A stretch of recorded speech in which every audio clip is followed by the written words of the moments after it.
ओम शांति। वैसे तो हम कहने के लिए हर बार कह देते हैं कि ये पूरी दुनिया तो भगवान का घर है, पर क्या वास्तव में हम सच में ऐसा समझते हैं? एक बहुत सुंदर कहानी है। कल दोपहर मैं बैंक गया था। वहाँ एक बुजुर्ग भी अपने काम से आए थे। वहाँ वो कुछ ढूंढ रहे थे।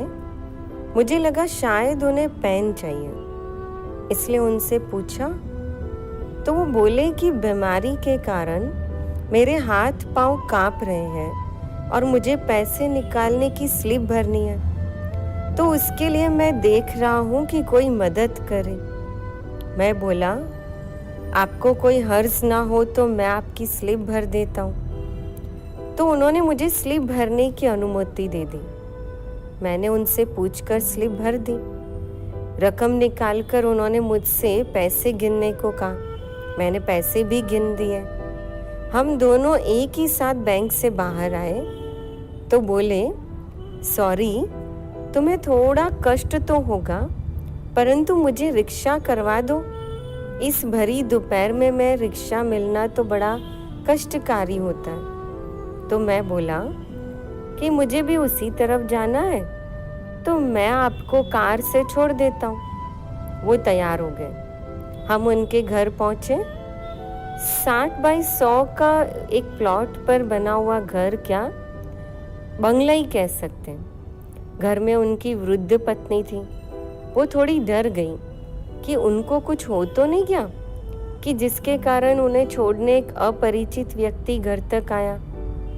फिर उन्होंने पत्नी के चेहरे पर आए भावों को पढ़कर कहा कि चिंता की कोई बात नहीं है, ये मुझे छोड़ने आए। फिर बातचीत में वो बोले, इस भगवान के घर में हम दोनों पति पत्नी रहते हैं। हमारे बच्चे तो विदेश में रहते हैं।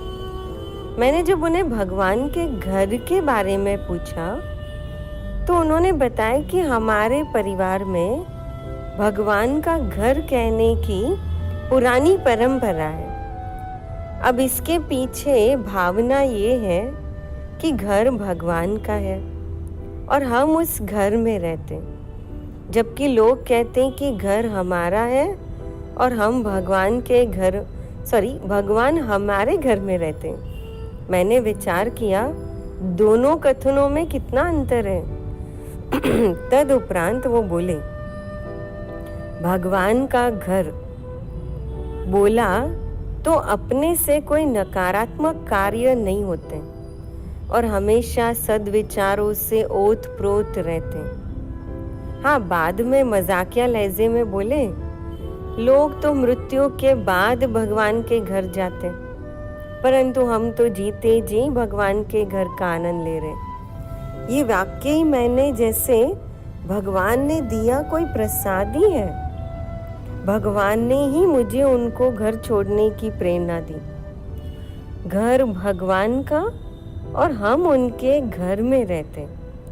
ये वाक्य बहुत दिनों तक मेरे दिमाग में घूमता रहा। सही में कितने अलग विचार थे।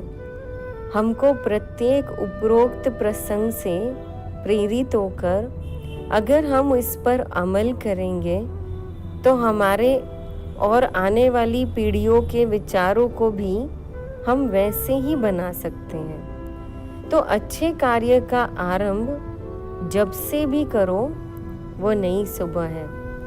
तो हमारा घर को हम भगवान का घर कहना अपनाया तो आप इसके अंदर छिपे अर्थ और स्वरूप को समझेंगे। कितना सुंदर है कि हम जिस घर में रहते हैं उसे भगवान का घर समझ कर रहे, तो फिर हम उस घर में कभी भी कोई गलत कार्य नहीं कर सकेंगे। जैसे आजकल हम देखते हैं बॉम्बे में गणपति लेकर आते हैं घर में, तो घर में कितनी शुद्धि रखते हैं। पर अगर हम हमेशा सोचें कि ये उनका ही घर है और हम उनके घर में रहते हैं, तो उस घर में कितना सुकून होगा। तो आज से भगवान के घर में हम रहेंगे। ओम शांति।